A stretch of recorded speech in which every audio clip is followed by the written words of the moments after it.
And welcome back to Pastor Plek's podcast. I am your host, Pastor Plek, and with me in studio is none other than Mrs. Catie Sas. How are you? Doing great. You know, I am so glad that you're doing great. And we've been talking about the book of Exodus. We jumped from Bless to now being in the book of Exodus. That didn't work. Sorry. Anyway, so we're in the book of Exodus, and we went from Exodus. I tried to recap Exodus 1 through 7 in a minute and a half. I think it took me 2.5 minutes. But essentially, it's pretty good. Yeah, it wasn't bad. You know, Exodus 1 through 7 was Egyptians instituted race-based slavery to control Israel's population. Slavery made the numbers grow larger instead of smaller, so they started a genocide on all the males. Babies specifically, the midwives weren't cooperating with murder, so then the whole country of Egypt went to kill male babies, and from that is when Moses was drawn out of the water. And I really think Pharaoh's daughter wanted to really fire up her dad, you know, because it was a typical teenage response, I'm sure. And she's like, I got a new baby, and he was like, we got to kill those. No, and it kind of reminded me of Charlotte's Web. I don't know if you've read Charlotte's Web. I don't remember. So it's the very beginning of the book. The girl finds the father's taking the axe out to kill the runt of the litter, which is Wilbur. Oh. And she's like, you can't kill him. And then the dad says, well, that's what we do with runts. We've got to kill them. And so she decides, I will raise that baby. So she like nurses Wilbur until he grows up and he becomes a fine pig. Anyway, so that's kind of what it was like. I can imagine what Pharaoh's daughter was like, but I'm sure she was a fireball. So anyway, so she raises Moses. He then feels the desire to free his people, and so he tries one Egyptian at a time, and then kills one. And then Israel's not really a fan of him. They don't really trust him. And then Pharaoh wants to kill him. So he heads off to Midian for 40 years. And after 40 years, I mean, that's like he's 80 years old. He is Grandpa Moses. But actually, he doesn't have grandchildren at this point, which is sort of wild. Anyway, he is an old man. He's working the sheep. And then one day at work, God speaks to him, says, hey, go and tell Pharaoh to let my people go. And he's like, nah, you got the wrong guy.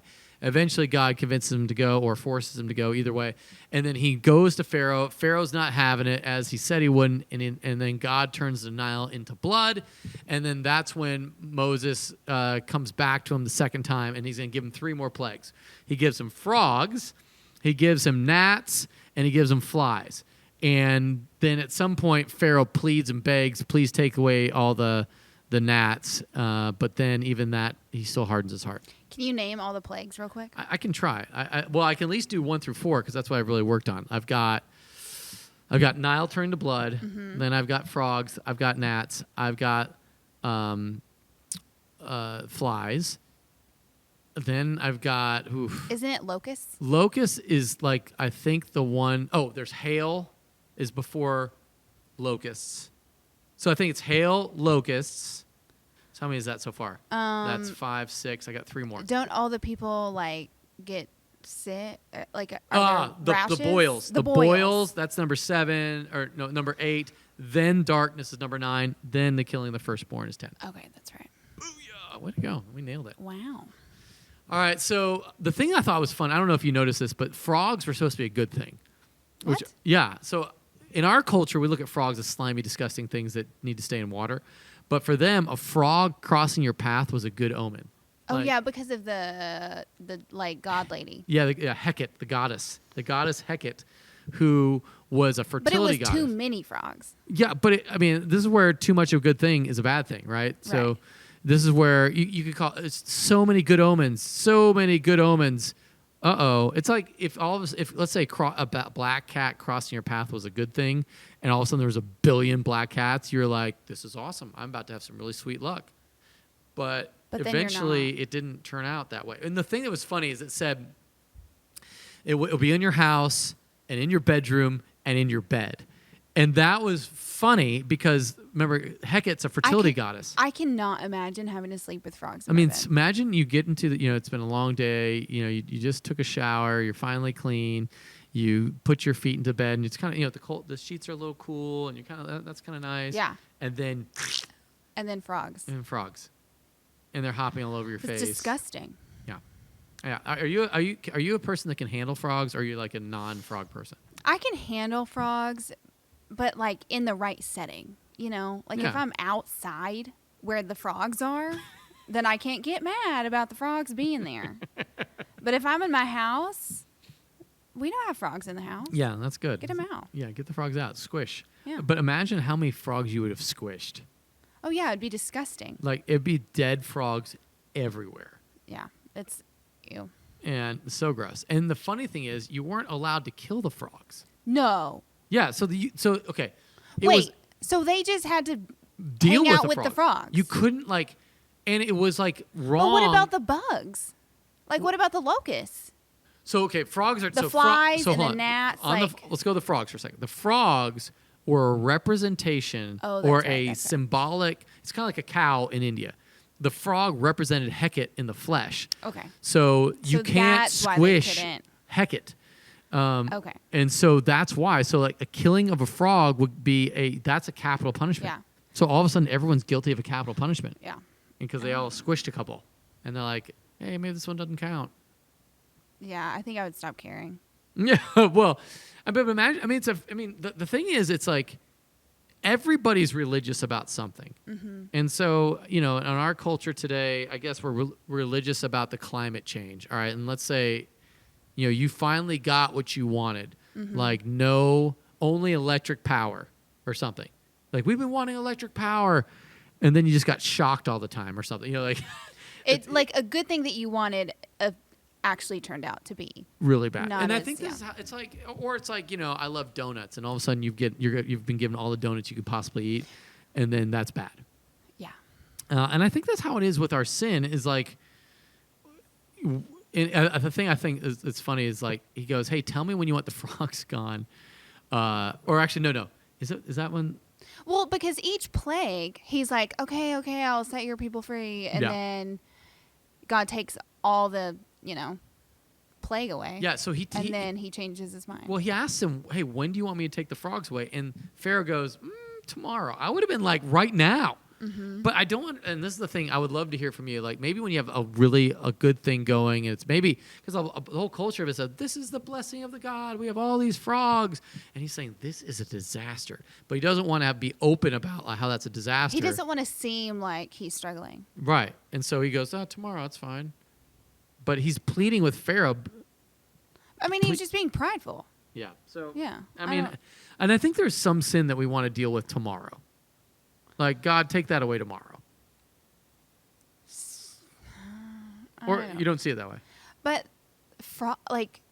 remember, frogs are a good thing, but ultimately it's representing an idol.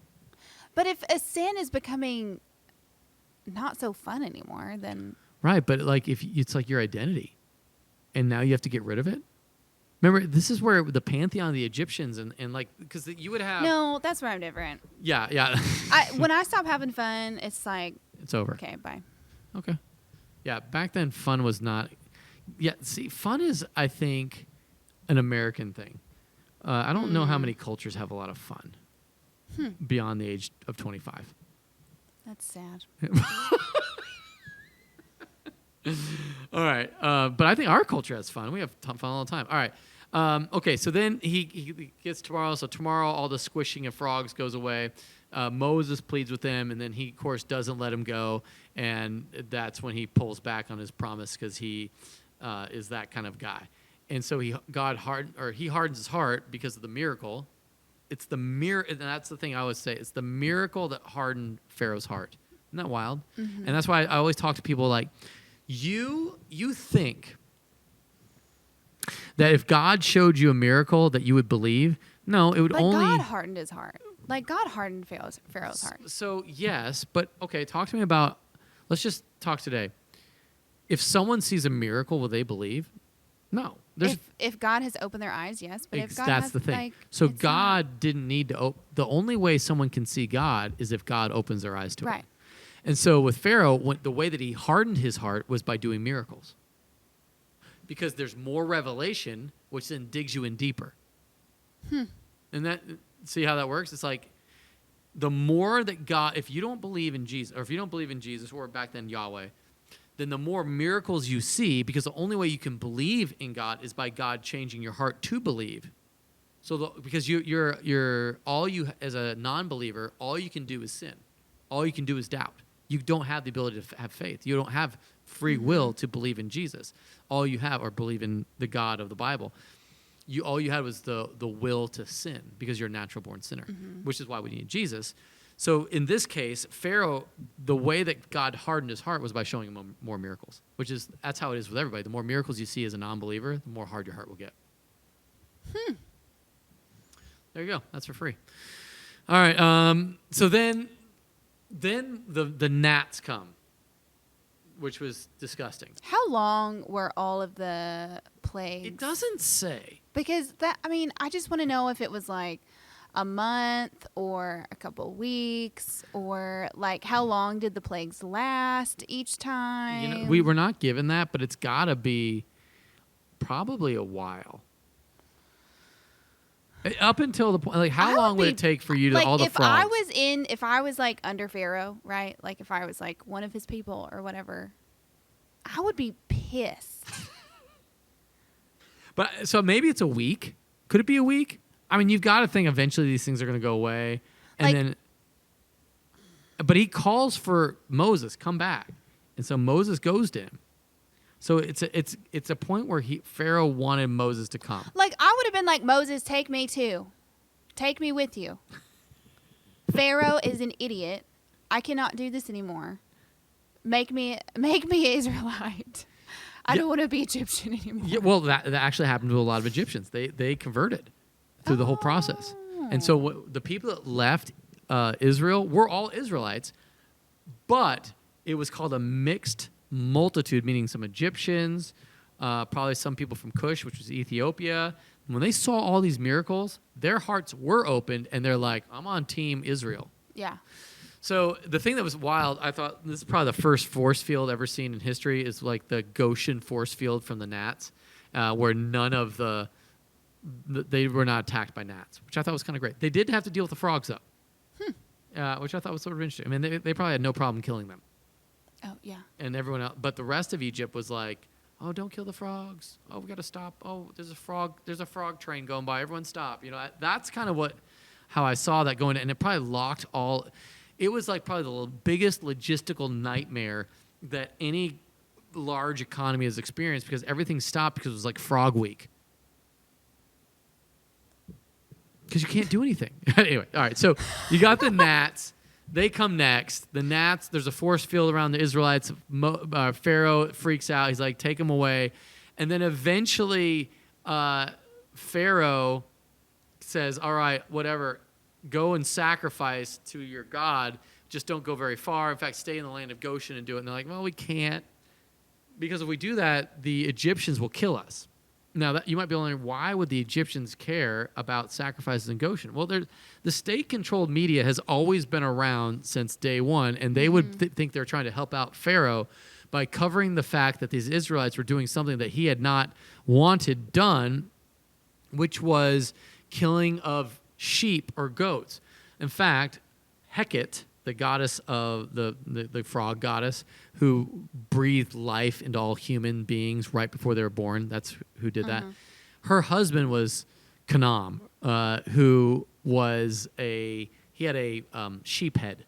Like that was his deal. Yeah, and so if you kill a sheep as a sacrifice, then you're going against their gods, and it's abomination, and then all the Egyptians would kill them. Can we fast forward to like when the Israelites are freed? Or did we not get to that part? No. On Sunday? No, we never made that far. I forgot. Yeah. Did we not make the biggest point I was trying to get across, that God's control. God's control of the wind, because he wanted to go to Pharaoh, hey, when do you want me to let these when do you want me to get rid of the frogs? He said tomorrow, so he's in control of the wind. He's in control of the where, because he said, all right, God said, I'll put all the gnats everywhere but Goshen. He did that. And he's in control of the who. And what was weird is he takes the gnats away. He frees all of Egypt, But he doesn't do anything for the who, which is the whole thing was supposed to be for them. It was all supposed to be to free the Israelites. And at the end of all this, at where we stopped at the end of chapter 8, they're still not free. They don't know about there's, what? Do they know that Moses is trying to free them? They know, but I don't think it's like if I were to say. Because I'm just trying to imagine the plot of land that they're all on, and did Moses walk around to all the homes and say, "Hey, I'm just so it would go, yeah. He talked to the elders, and the elders were supposed to pass down the info. And you know how sometimes elders passing down info goes. It's not always great, right? It's people oh yeah, Moses is going to do that thing, but they're in slavery. That old guy, he's trying to help us out. Yeah, and I think there's so many intricate details about this whole thing that we just don't know. Right. And it's annoying. Yeah, you'd like to know what do they do? What are the I want to watch a movie just on this 1 week. Yeah. Just on this one You segment do need to of see time. the official 10 Commandments with Charlton Heston. That's it's 4 hours long. And so there's a good chunk on this week. You probably just fast forward that part. That's what the video is from? Uh-huh. Yeah, I had no idea that was a movie. Yeah. Until Debbie was like, "Have you seen that yet?" And I'm like, "What are you talking about?" It's a movie from the 50s. Oh, So sounds thrilling. Okay.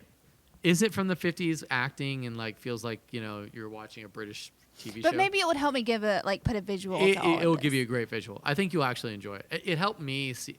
It's not quite the Chosen quality. It's Yeah. I mean, it's classic 50s. Yeah. Yeah. Okay. But it's still one of the most viewed movies of all time. Yeah. So it's not terrible. Are we to questions yet? Yeah, sorry. Questions. Okay, man. We are moving. Well, I'm Keep just it kind moving, of, Katie. Well, I like it. no, I'm just I understand. So That's why. Exodus is okay, cool. Let's move forward. All right, well. I'm enjoying Exodus. Okay, here we go. Here's what the question is. Great verse on waiting on the when. And then the person said, also seek the peace and prosperity to the city to which I have carried you into exile. Pray to the Lord for it to prosper, because if it prospers, you too will prosper. Actually, that's more of a comment than it was a question. Okay, thank you. Thank you for that comment to our listeners. All right, next question is, after the sermon yesterday, I had another question because God wanted to have Egypt let my people go. So if God created man, Adam and Eve, and all human beings descended from that lineage, how did all the enemies and groups that were not considered my people come to be? Shouldn't all races have been part of his community? Like now, we seem to allow any Gentile to be part of the my people. Just curious. What do you think? I have no idea. I have no idea what that So means. Adam and Eve, descended from Adam and Eve is all the way down to Noah, right?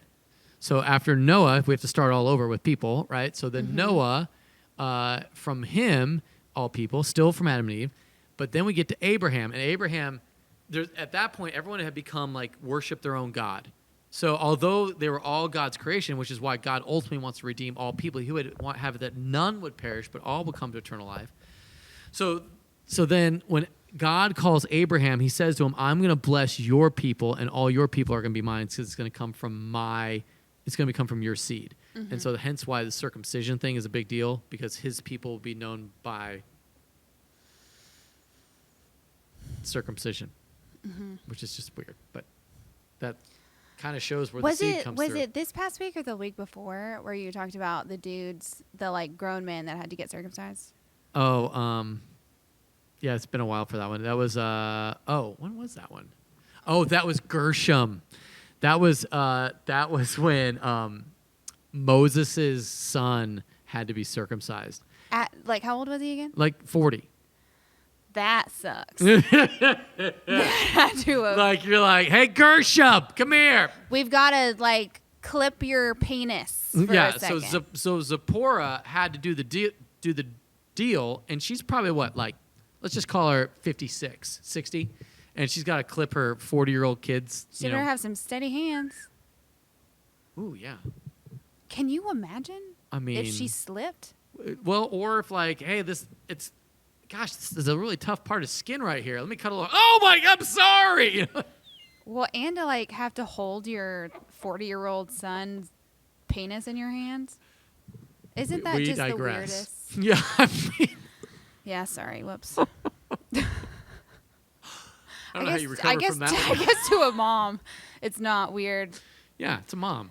Yeah, totally. All right. So anyway, that's how you answer that question. Is that it's through Abraham, who's now the people of God, and Abraham, Isaac, Jacob. Jacob is Israel, and so he is the son that had 12 sons, and it's represented that through his seed, hence circumcision, who are God's people in the Old Testament, but God wants all people to be saved, but they can't be saved unless a distinct person makes them clean, and that person had to come through the lineage of that promise, hence Jesus. Jesus then dies on the cross for the sins of all the world, then bringing back all the world into God's family again. So hopefully that answers that question. That was a very complex question, I feel like. Yeah, it was, but I think it's fairly simple. Essentially, Abraham, Isaac, Jacob, boom, Jesus. Okay. Yeah. All right. Hey, listen. Any other thoughts on that? Or are you ready to roll on this one? Oh, I mean, what? I mean, because we're talking about that God's in charge minutes? of the when, the where, and the who. That's essentially the big emphasis on this podcast or on that sermon. Is it because we're out of time? Is that why you're you seem really bored by the Exodus.